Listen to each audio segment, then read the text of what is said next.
En la vida hay momentos donde ocurre lo impensable. Las cosas que usted ni siquiera jamás le habían pasado por la mente, ocurren. Aquello que usted ni siquiera temía porque pensaba que era imposible que siquiera ocurriera o pasara, de momento está aquí. Le damos la bienvenida a Prediquemos, un podcast sobre la predicación, el liderazgo y la teología pastoral. Con ustedes, el doctor Pablo A. Jiménez.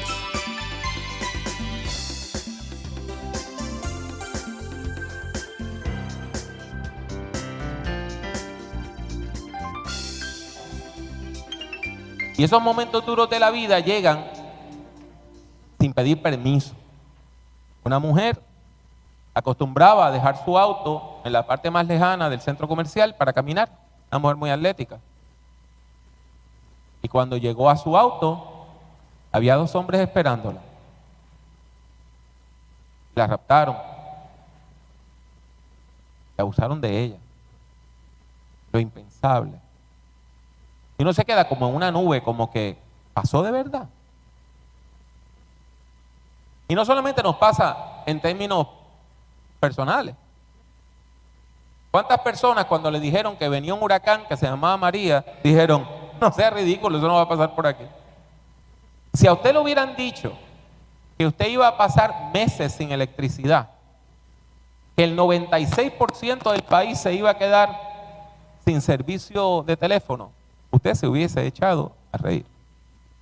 Y si a usted hace nada más 5 años le hubieran dicho que el sur de Puerto Rico iba a sufrir centenares de temblores en cuestión de días,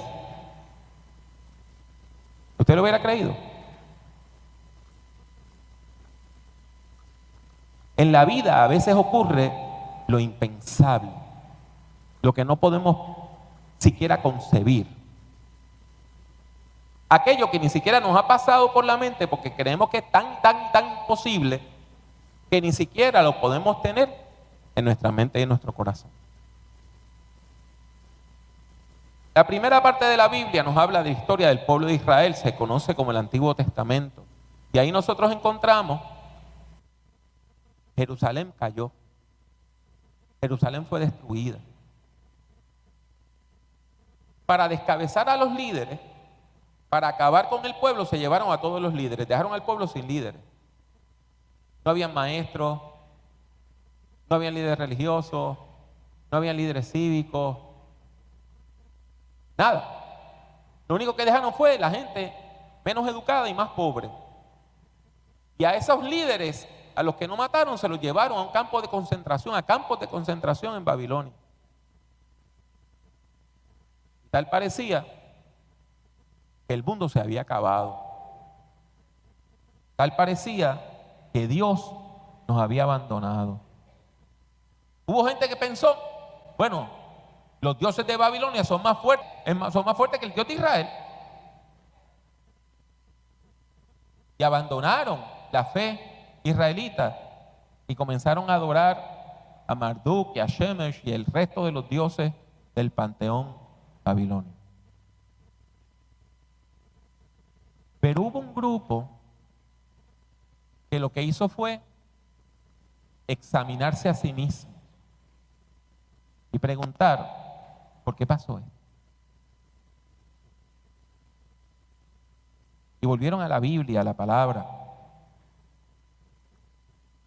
y comenzaron a reunirse en casas de la congregación para leer las Escrituras, reflexionar, orar, cantar. Ese fue el comienzo de la sinagoga. Y ahí recordaron que el profeta Jeremías, el mismo que dijo que el pueblo iba a ser conquistado, también dijo que el pueblo iba a ser restaurado. Los babilonios tenían unos enemigos que se llamaban los persas. Y los persas conquistaron Babilonia. Y cuando los persas conquistan Babilonia, permiten que el pueblo vuelva a la tierra prometida. Y ahí se cumple la profecía de Isaías 40 que dice: consolaos, consolaos, pueblo mío, dice vuestro Dios. Hablad al corazón de Jerusalén, decidle a voces que su tiempo ya es cumplido, que su pecado es perdonado, que dos veces ha recibido de la mano de Jehová castigo por todos sus pecados. Y dice: voz que clama en el desierto, preparad camino a Jehová. Y noten, se hace una autopista. Enderezad calzada en la soledad. Todos los caminos tienen que ser enderezados. Todo valle sea alzado, lo hondo se sube, y bájese todo monte y collado, lo alto se baja, y lo torcido se enderece, y lo áspero se allane, para tener un camino libre que nos lleve de regreso a la tierra prometida. Esto ocurrió, y Dios restauró a su pueblo, pero todo tiene un costo en la vida. La vida no es gratis. Todo tiene un costo en la vida. Y la gran pregunta es: ¿quién pagó esa deuda? El libro de Isaías nos describe a una figura enigmática que se conoce como el siervo de Dios, el siervo del Señor. Y nos habla de esa figura profética que iba a cumplir el plan de Dios e iba a pagar la deuda de nuestro pecado para ser restaurado. Versículo 1 del capítulo 42: he aquí mi siervo, yo le sostendré, mi escogido, en quien mi alma tiene contentamiento. He puesto sobre él mi espíritu. Él traerá justicia a las naciones. No gritará, no alzará su voz, ni la hará oír en las calles. No quebrará la caña cascada, ni apagará el pábulo que humeare. Por medio de la verdad traerá justicia. No se cansará ni desmayará hasta que establezca en la tierra justicia, y las costas esperarán su ley. Segundo cántico lo encontramos en el capítulo 49. Oídme costas y escuchad pueblos lejanos. Jehová me llamó desde el vientre, desde las entrañas de mi madre tuvo mi nombre en memoria, y puso mi boca como espada aguda. Me cubrió con la sombra de su mano, me puso por saeta, por una flecha bruñida, una flecha bien pulida, y me guardó en su aljaba y me dijo: mi siervo eres, oh Israel, porque en ti me gloriaré. El tercer cántico está en el capítulo 50, a partir del versículo 4. Se nos sigue describiendo a este siervo. Jehová el Señor me dio lengua de sabios, para saber hablar palabra al cansado.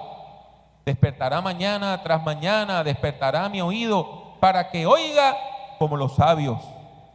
Pero aquí se empieza a incluir un elemento que mucha gente entendía que era incongruente, que no compaginaba: el sufrimiento. Di mi cuerpo a los heridores y mis mejillas a los que me mesaban la barba. Mesar la barba es cuando a usted le arrancan los pelos de la barba, sangre fría. No escondí mi rostro de injurias y disputos, de escupitajos. Y ahí es que tenemos el problema. ¿Puede salvarnos alguien débil? ¿O necesitamos a alguien que sea más fuerte? En la mentalidad hebrea, judía de este tiempo, se va formando, se va discerniendo la profecía de que viene un Mesías, un Salvador, un Cristo, un Rey. Pero era imposible en la mentalidad de ese pueblo que fuera alguien que viniera a sufrir. Y se empieza a desarrollar una idea de que aquel que viene es poderoso, es un héroe militar, viene a conquistar, viene con grandes ejércitos, Viene de victoria en victoria en victoria. Y se imaginan algo así como una mezcla del viejo Arnold Schwarzenegger con La Roca, con una metralleta de rayos láser, ¿verdad? Y el que nos va a salvar es un superhéroe. Y no podían aceptar la idea de que aquel que venía a salvarnos viniera a sufrir por nosotros. Pero Isaías es claro. El cuarto cántico del siervo comienza a partir del 52:13, dice: he aquí que mi siervo será prosperado, será enaltecido y exaltado, y será puesto muy en alto. Como se asombraron de ti muchos, de tal manera que fue desfigurado de los hombres su parecer, y su hermosura más que la de los hijos de los hombres. Así asombrará él a muchas naciones, los reyes cerrarán ante él la boca, porque verán lo que nunca les fue contado, y entenderán lo que jamás habían oído. Desfigurado. El que nos salva viene a ser humillado, desfigurado.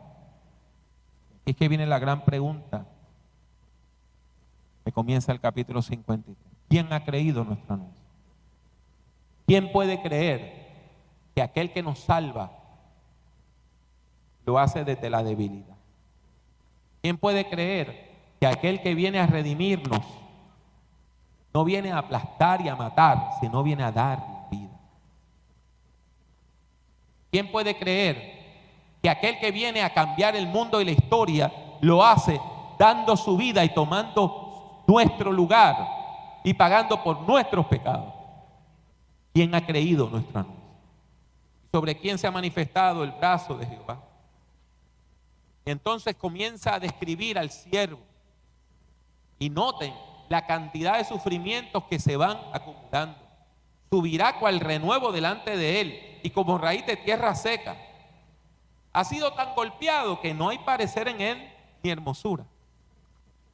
Le veremos, mas sin atractivo para que le deseen. Despreciado y desechado entre los hombres. La gente va a pensar que es un varón de dolores, experimentado en quebranto. Tiene mucha experiencia sufriendo. Como que escondimos de él el rostro, fue menospreciado y no lo estimamos. ¿Puede el Salvador ser alguien así? Que usted lo vea y diga: no me impresiona. O al contrario, o aún mucho más, que usted lo encuentre grotesco, no lo quiero ni ver. ¿Puede una persona despreciada ser el Salvador del mundo? Versículo 4 dice: ciertamente llevó él nuestras enfermedades y sufrió nuestros dolores. Tomó nuestro lugar. Pero nosotros, en vez de dar gracias porque tomó nuestro lugar, lo tomamos como que fue que Dios lo rechazó. Y lo tuvimos por azotado, por herido de Dios y abatido. En vez de decir gracias por sufrir lo que me tocaba sufrir a mí, decimos: ay bendito, mira la pela que le dieron. Algo tiene que haber hecho para que le den esa pela.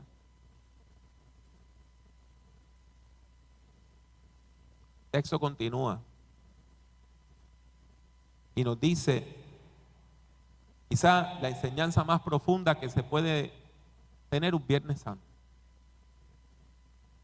Versículo 5 del capítulo 53. Mas él herido fue por nuestras rebeliones, molido por nuestros pecados. El castigo que merecíamos nosotros para tener paz, el castigo de nuestra paz, lo llevó él, fue sobre él. Y por su llaga, por su herida, fuimos nosotros curados. Y aquí yo le tengo que decir algo con mucho respeto. Yo no he venido a ofenderle, pero a veces la verdad duele. Y el hecho es que todos nosotros, como dice el versículo 6, Todos nosotros nos descarriamos como ovejas. Cada cual se apartó por su camino. Todos nosotros hemos fallado. Todos nosotros hemos herido a alguien. Todos nosotros le hemos hecho daño a alguien.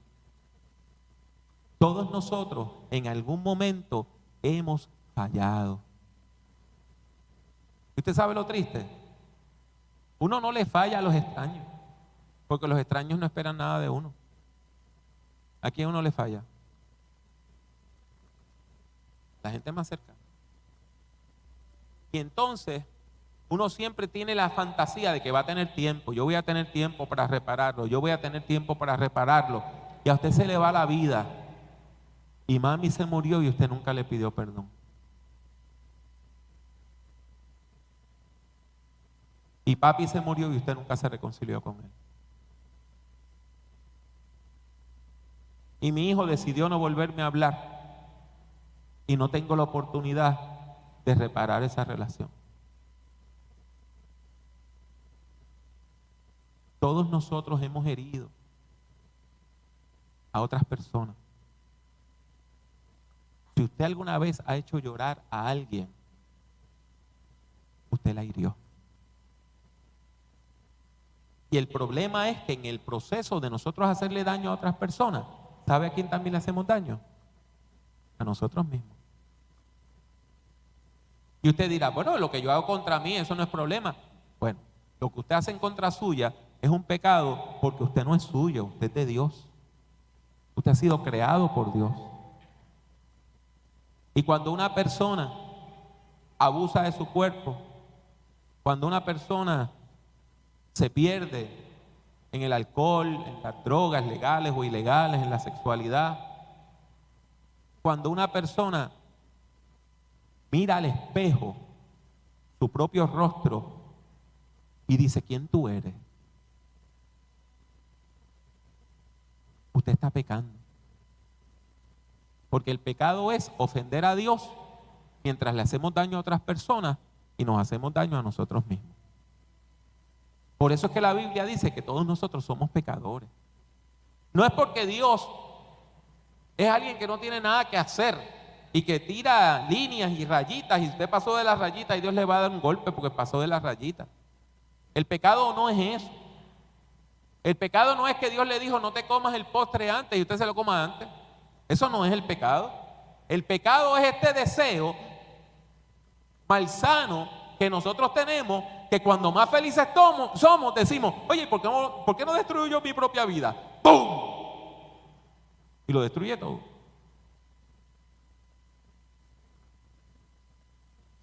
Y en el proceso, usted destruye a los demás. Y usted sabe, yo no le tengo que aclarar esto, usted sabe que hay momentos que uno sabe que uno es culpable y uno sabe que uno merece ¿qué? Castigo.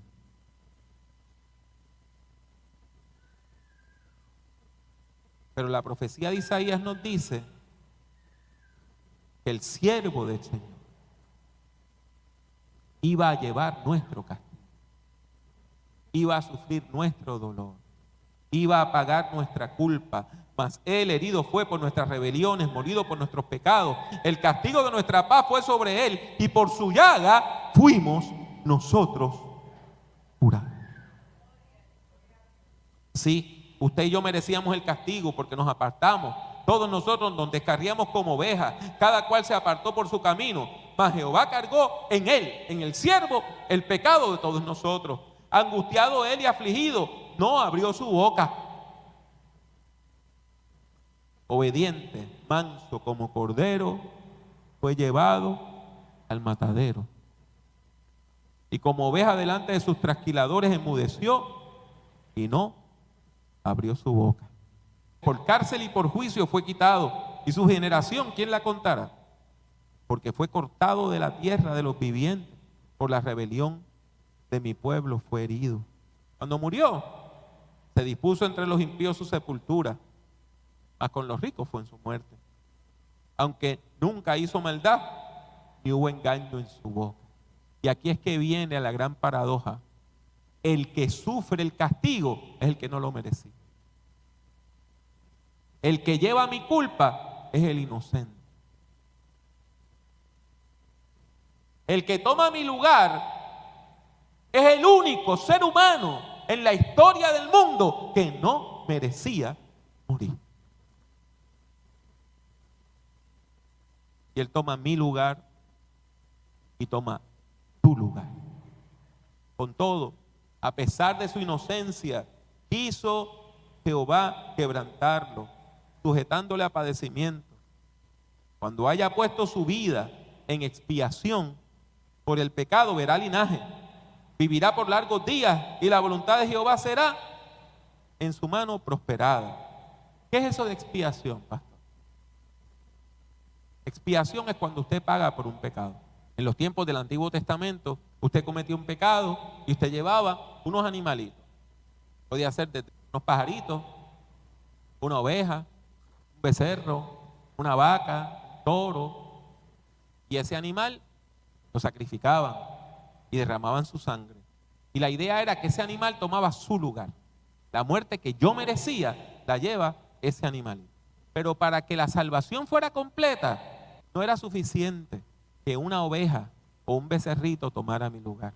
Quien tomó mi lugar fue el inocente por excelencia. Quien tomó mi lugar como expiación por mi pecado, quien me lavó con su sangre, quien derramó su sangre para que yo sea declarado inocente, fue el siervo del Señor.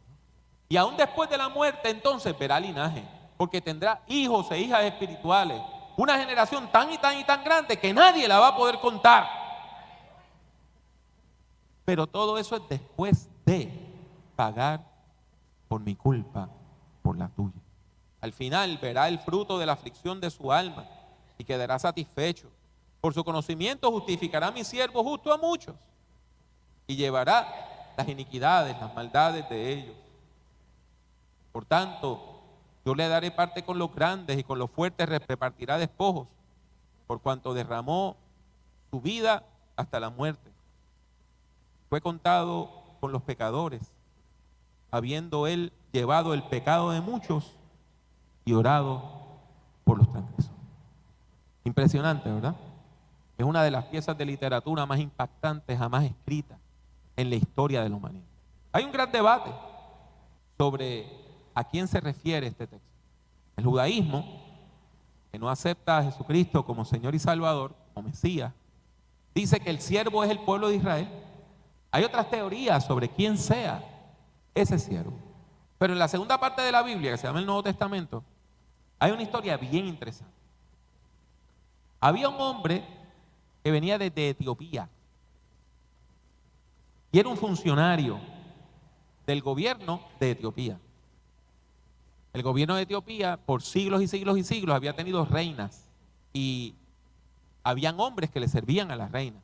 Dice la historia que comenzando en el tiempo del rey Salomón, una de ellas llegó a Jerusalén para conocer al hombre que tenía la fama de ser el gobernante más sabio del mundo, que se llamaba Salomón. Y todas las reinas de Etiopía tenían el mismo nombre, era un nombre dinástico, todas se llamaban Candace. Y desde el tiempo de Salomón había una comunidad de gente africana en Etiopía que adoraban al Dios de Israel. Usted se puede imaginar lo difícil que eran los viajes en el mundo antiguo. Ir en una carreta desde el centro de África hasta Jerusalén. No era un viaje de 2 días. Era un viaje de semanas y semanas y semanas. Y este hombre subió a Jerusalén porque él practicaba el judaísmo y adoró en el templo.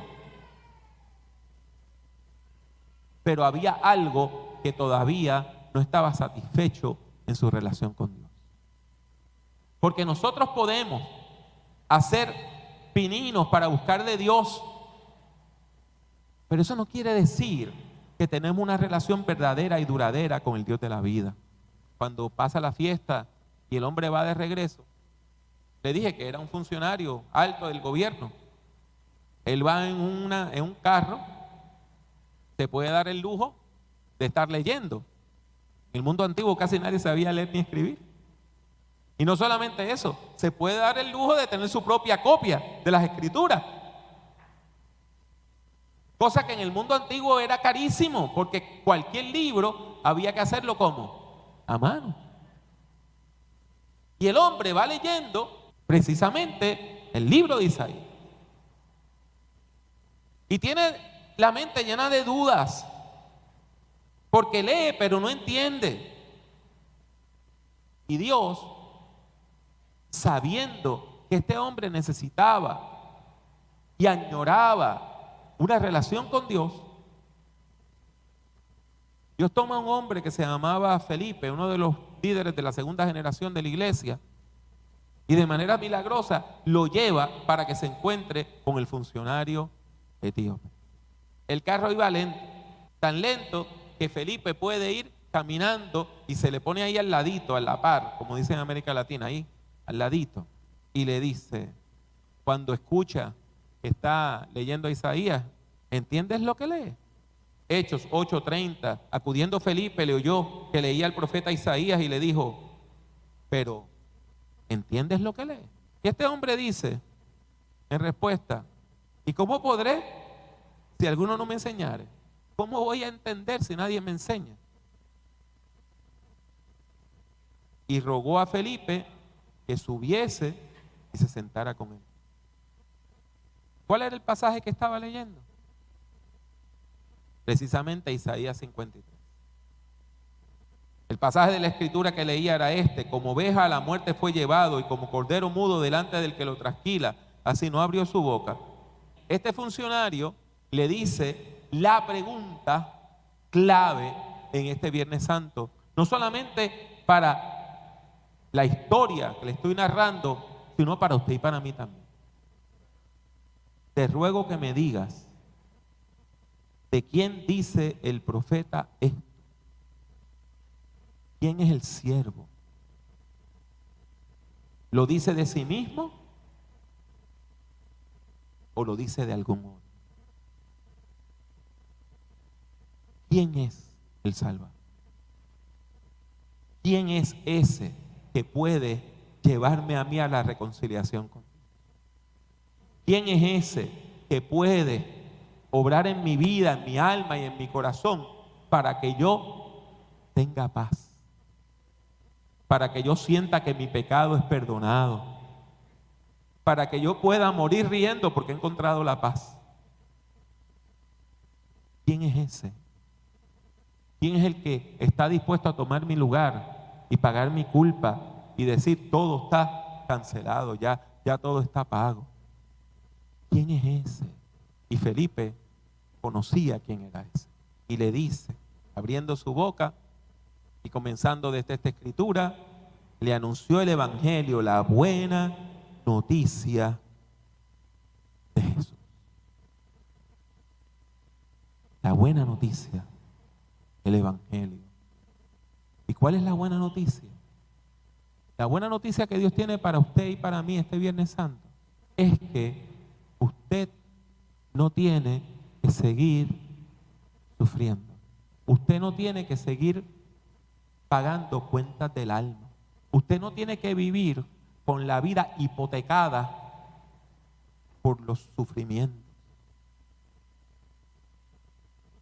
Usted no tiene que vivir mirándose al espejo y pensando que usted es un farsante, porque hay alguien que está dispuesto a perdonar. Y note lo que le dije: perdonar. Perdonar es muy distinto a decir esto no pasó. Dios no está en el negocio de la negación.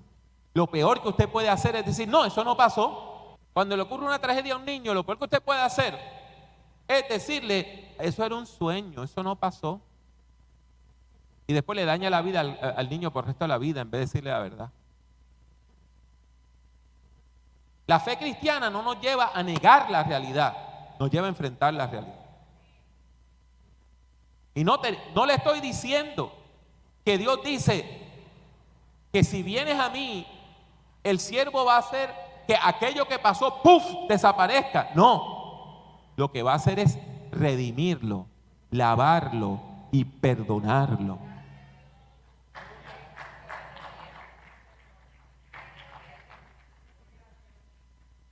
Porque si usted quiere perder su salud mental, niegue la realidad. Niegue la realidad. Y diga, esto no pasó. Y ese no fui yo. Y eso es mentira. Y hay personas que piensan que con negar la realidad, aunque todo el mundo sabe que es cierto, con decir, no, eso no pasó, eso no pasó. Si yo lo sigo repitiendo y repitiendo y repitiendo, primero me voy a convencer a mí de mis propias mentiras y alguien me va a creer. La fe cristiana no nos llama a decir, yo no pequé. La fe cristiana nos llama a decir, sí, yo fallé. Y esa culpa, traerla a los pies de Cristo y encontrar perdón del único que verdaderamente nos puede dar perdón. Porque en el fondo, toda ofensa es una ofensa contra Dios. Porque si yo ofendo a esta persona, ¿quién creó esa persona? Dios. Así que la ofensa que usted le hizo a su mamá, a su papá, a sus hermanos y hermanas, a su pareja o expareja, a sus hijos o a sus nietos, a esa persona que usted hirió, quien quiera que sea, aunque esa persona haya muerto, todavía hay alguien que le puede dar perdón. Y es el Dios que le creó. Y usted no tiene que seguir sufriendo. La única manera de vivir de manera eficaz en este mundo es buscando arreglar nuestra vida por medio de una relación con Dios, mediada por Jesucristo en el poder del Espíritu Santo. Y así, como Felipe le dio una buena noticia a aquel funcionario y le dijo que ese siervo que había pagado su culpa era Jesús, pues yo tengo el privilegio de darte una buena noticia este viernes en la mañana. ¿Puede recibir usted una buena noticia? ¿Puede recibirte una buena noticia? Y la buena noticia es que tu deuda quedó pagada, que tu culpa ha quedado cancelada, que no tienes que seguir viviendo en el llanto, en el sufrimiento, que no importa lo que haya en tu pasado, puedes decir, he sido perdonado, he sido perdonada, y caminar al futuro que Dios tiene para tu vida con esperanza.